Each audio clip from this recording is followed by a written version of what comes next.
La cooperación internacional resultó ser más notable durante la crisis financiera de 2008 que durante la pandemia, e inclusive hubo más cooperación para luchar contra el terrorismo y el lavado de dinero. Esto surge de un análisis que ha hecho el Consejo Argentino para las Relaciones Internacionales con la Fundación Konrad Adenauer, y allí expertos consultados se pusieron de acuerdo en algo: Argentina, ¿a dónde debería apuntar? Fíjense: Brasil, Mercosur y G20. Y para hablar de Brasil, Mercosur, G20 y Estados Unidos, por supuesto, estamos en contacto con el embajador en Estados Unidos, Jorge Argüello, que a su vez es yerpa del G20. Embajador, ¿cómo está? Un gran gusto, Jorge, de verte, de estar nuevamente en el programa Universidad Crítica. He estado muchas veces ahí con Avelino, con el doctor Porto, y bueno, muy contento de estar ahora contigo en esta transmisión. Muchas gracias. Bueno, se establecen metas, se establecen prioridades. Hubo un mismo día en el cual el presidente Alberto Fernández mató dos pájaros de un tiro, por decirlo de algún modo. Por un lado, parece que limpió asperezas con Jair Bolsonaro, con el presidente de Brasil. Y por el otro, estableció su primer contacto con Joe Biden, el presidente electo de Estados Unidos. ¿Qué se puede esperar de esto? Mira, Jorge, vinculándolo al comentario inicial que hiciste del informe interesante que publicaron el CARI y la Fundación Konrad Adenauer, yo te diría que a mí me tocó, yo ya viví en Estados Unidos, era embajador de las Naciones Unidas cuando se creó, a iniciativa de George W. Bush, el ámbito que se conoce como la Cumbre de Jefes de Estado y de Gobierno del G20. Recordarás que había estallado la crisis económica y financiera en los Estados Unidos, que a diferencia de otras crisis, de todas las anteriores, esta crisis no se iniciaba y se verificaba en la periferia, sino que se verificaba en el corazón de Wall Street.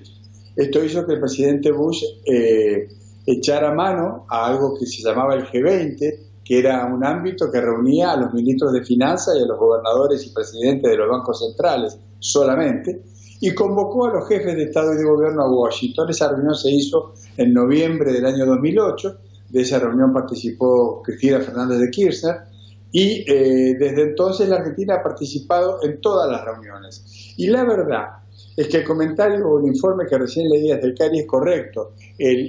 La respuesta del G20 en el año 2008 fue una respuesta eficiente. Le puso límites a la expansión de la crisis y fue capaz de contenerla y reencauzarla, adoptándose una cantidad importantísima de medidas, sobre todo de medidas de regulación, que fueron adoptadas de consumo por los 20 países. De allí la importancia de que estuvieran sentados los jefes, los líderes de cada uno de esos países.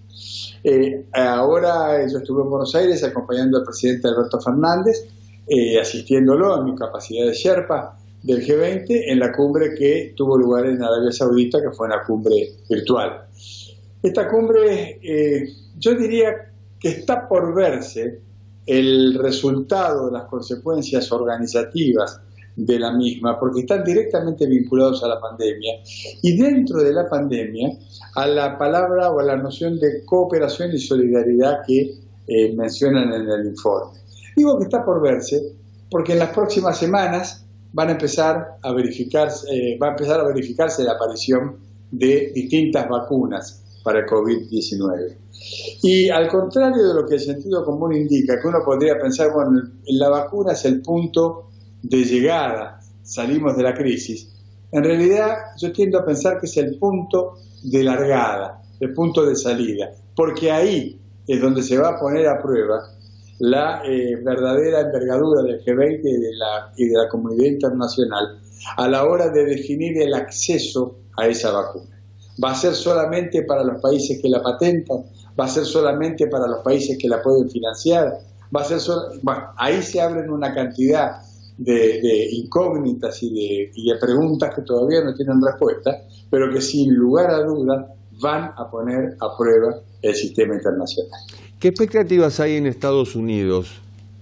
Muchas, se está esperando. Estamos nosotros aquí entrando en el invierno, el brote está creciendo todo el tiempo, es terrible decirlo, pero probablemente muera mucha gente en los próximos pocos meses.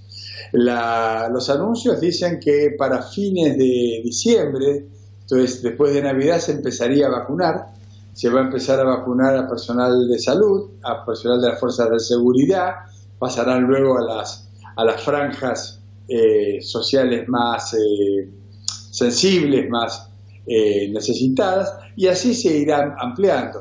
Ahora, son procedimientos que van a llevar mucho tiempo. Nosotros tenemos que pensar en algunos meses, me parece, para tener razonablemente controlada la pandemia, ¿no?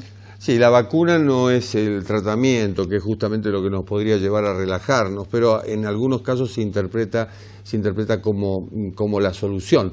Es la endija al final del túnel. Ahora, son tiempos raros. ¿Cómo será la transición entre Donald Trump y Joe Biden? Bueno, son tiempos raros. No quiero dejar sin hacer una alusión a tu primera pregunta. Efectivamente, esta semana se han verificado dos diálogos que se han abierto, dos diálogos que no se verificaban.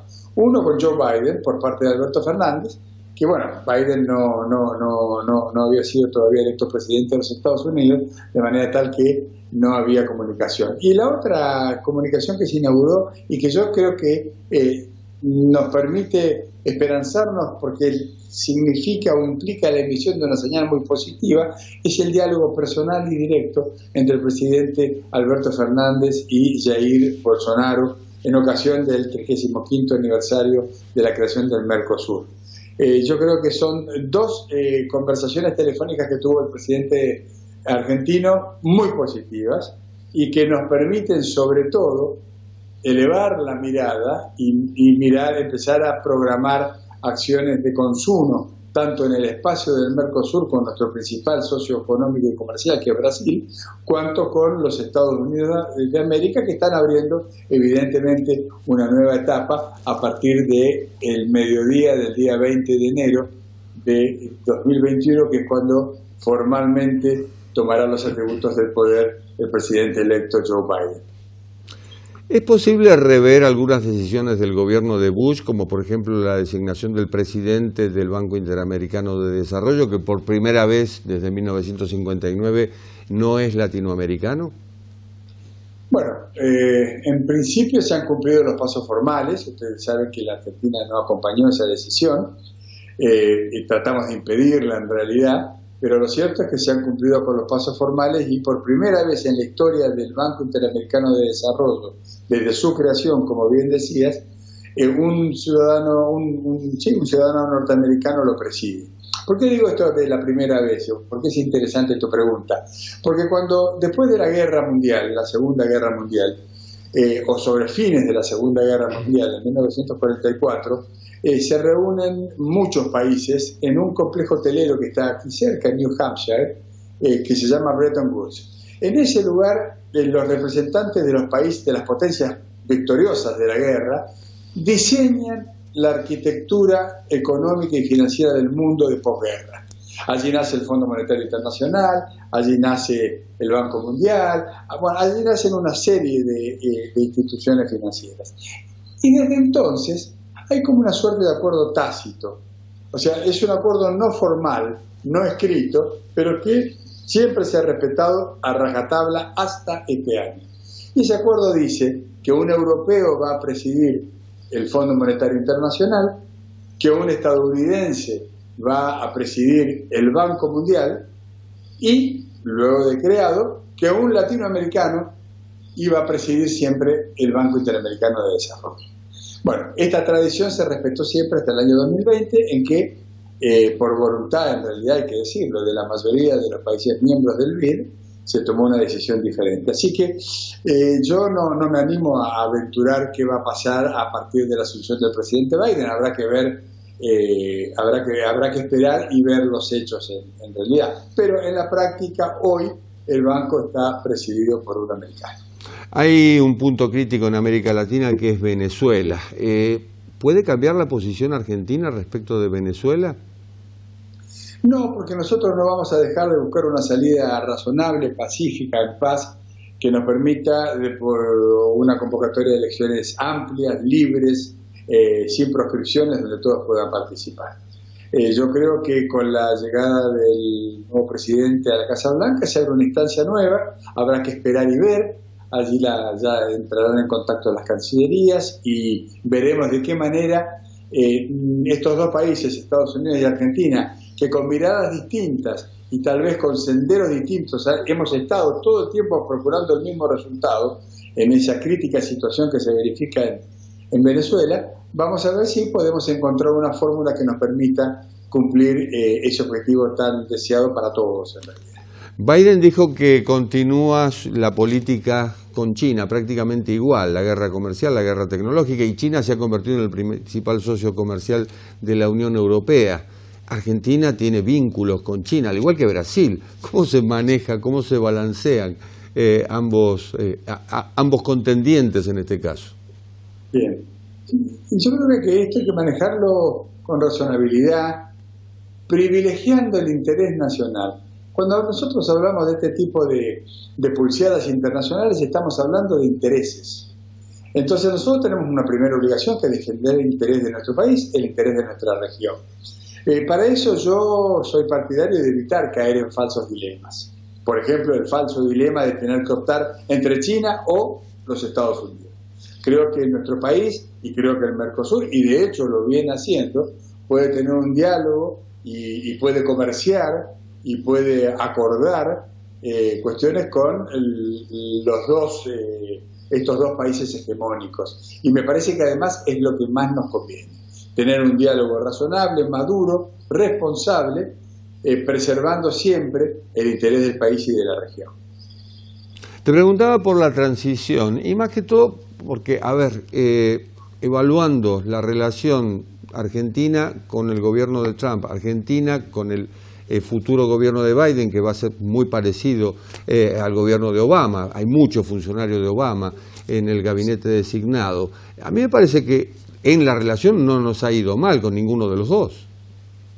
No, o sea, es que yo fui embajador de la Argentina durante la gestión del presidente Obama, después fui embajador de la Argentina durante la gestión del presidente Trump. Son dos momentos históricos muy distintos, dos circunstancias nacionales propias y de los Estados Unidos muy distintas. Una cosa es la realidad que me tocó vivir en los años 2011, 2012, años difíciles. Te recuerdo que Argentina estaba acechada por los fondos buitres, te recuerdo que teníamos dificultades en el pago, teníamos muchos juicios en el CIARI, teníamos una gran acción desplegada por los fondos buitres en contra de la Argentina. Yo recuerdo que en esos días iba prácticamente a diario al Congreso de los Estados Unidos porque cada día había una iniciativa nueva, siempre originada por algo que se llamaba Argentina Task Force, que era un grupo de lobby financiado, de modo transparente, públicamente financiado por uno de los principales fondos buitres, que era propiedad de Paul Singer.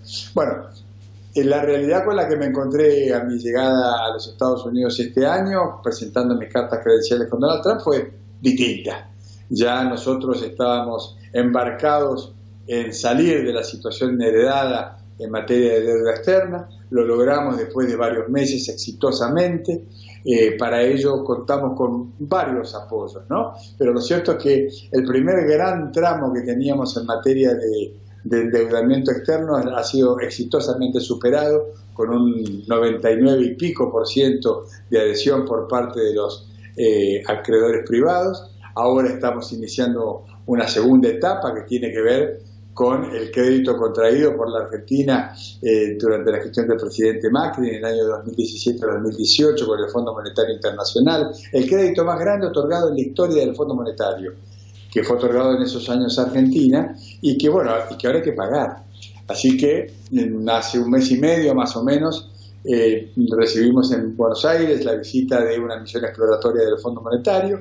Hace 3 semanas yo viajé junto con la misión del fondo, ya en una misión negociadora que puso en marcha la negociación de la Argentina con el fondo. Tenemos una mirada optimista, un trecho, un camino que recorrer que no va a ser sencillo. Estamos hablando de intereses, volvemos a lo mismo. En la medida en que yo privilegio mis intereses, deterioro el del otro, tenemos que encontrar una win-win situation que nos devuelva a la posibilidad de un endeudamiento sostenible. Esto lo han comprendido las nuevas autoridades del Fondo Monetario. A diferencia de la negociación que tuvimos con los bonistas privados, en esta negociación con el Fondo Monetario sí es muy importante, muy relevante la actitud del Tesoro de los Estados Unidos, del gobierno de los Estados Unidos, así que una buena parte de mi trabajo aquí, en función de las instrucciones que recibo de Buenos Aires, tienen que ver con ir generando las condiciones propicias para ir logrando un acuerdo, no solamente con Estados Unidos, que representa el 30% del paquete del fondo, sino con el resto de los países miembros, que son en realidad los dueños del Fondo Monetario Internacional. Yo tengo, te reitero, Jorge, una mirada optimista y creo que a la vuelta de unos pocos meses vamos a lograr un acuerdo de deuda sostenible que nos permita poner en marcha el proceso de crecimiento necesario, indispensable, no solamente para mejorar la calidad de vida de nuestra gente, sino para crecer y poder cumplir con los compromisos externos. Jorge Argüello, embajador, muchísimas gracias. Encantado de haber estado en tu programa, Jorge. Un abrazo grande. Un abrazo. Y salud a Adelino Porto, por favor. Serán dados, claro está.